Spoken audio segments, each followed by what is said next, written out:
Dameen turizimii diinagdee waliigalaa addunyaa keessaa dhibbeentaa 9 ol akka qabaatu fi carraa hojiinis namoota 4 keessaa tokko damee kana keessatti kan argamu ta'uu qorannoowwan dhiheenya kana hojjetaman ni agarsiisu. Kana keessaa immoo biyyoonni damicharraa galii waliigalaa damicha ammayyoomsuudhaan irraa sassaabbataa jiran warreen bal'inni isaanii xiqqoo maqaan isaanii addunyaa irratti guddaa ta'e hedduun jiru.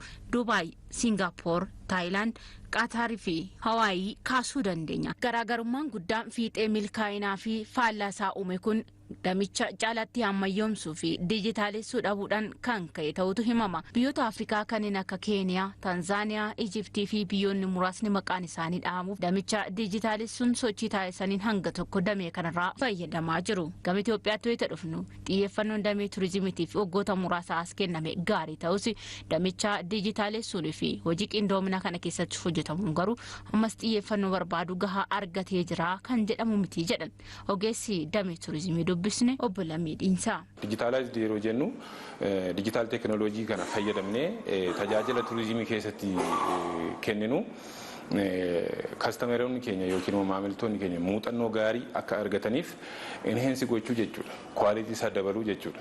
Kun immoo baay'inaan ni mul'atu. Yeroo amma digitaalaayiz goonu turistiin tokko mana isaa taa'ee onlaayinii waan barbaadu biyya keenya keessa waan jiru ilaaluu danda'uutu jiraata. Kana yeroo jennu amma attiraakshinii nuti qabnu yookiin immoo hawwattoonni biyya keenya keessa jiru meeqa isaaniitu haala gaariidhaan miidiyaatti bahee piromootii ta'eera. Muraasa jechuun hin dandeenya jechuudha. Kana yeroo jennu sosochiin fakkeenyaaf damee daandii xiyyaara Itoophiyaa bira jiru Oromiyaa Turizimii Koomishinii fa'aa viizit Oromiyaa jarreen kuni sooshaal miidiyaa garaagaraa waan akka feesbuukii liinkidiinii fayyadamanii yeroo isaanitti qabeenya biyya keenyaa kana piroomoota godhan illee argina jechuudha. Kuni jalqabbii gaariidha. Garuu immoo guutummaatti digitaalaayiz ta'eera galiirraa argachaa jirra jechuun hin ulfaata. Hojiin qindoominaa kenniinsa tajaajila akkasumas bakka ga'umsaa misoomsuu fi tajaajilli geejjibaa biyyattii keessatti argamu hammayyoomee damee kana dijitaalessuun irraa kan fayyadamnu yoo ta'e damee dinagdee galii guddaan irraa sassaabamuu danda'u akka ta'es ogeessichi kan isaan kaasani. Galiin nuyi turizimii irraa argannu dinagdeedhuma qonnaalee dinagdeedhuma warra kaanillee caala ta'uu danda'a. Maaliif qilleensi nuti qabnu kun qabeenya. Aadaan nuti qabnu qabeenya. Wanti laggeen gaarreen nuti qabnu. Kana biraan biyya keenyatti haalli qilleensa keenya gaarii waan ta'eef heelzi turizimii illee piroomoot gochuu dandeenya. Qabeenyi jiru hundumaa agriikaalcheraal turizimii piroomoot gochuu dandeenya.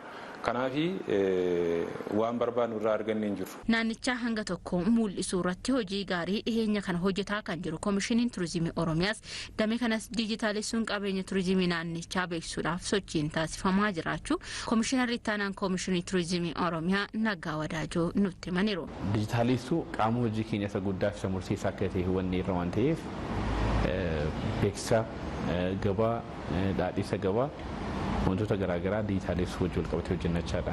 Taatee tokko qopheessinu ture barri hin gadda. Taateen qopheessinu sanarratti sagantaa tokko laawunchi goonee turre. Suni Google Arts and Culture kan jedhamu. Waa'ee sirna gadaa, waa'ee leecalluuwwan eenyummaa Oromoo, maalummaa Oromoo, Oromiyaa agarsiisuu danda'an. Haala uffannaa, aadaa uffannaa, sirna gadaa, irreecha, nyaata, sirboota.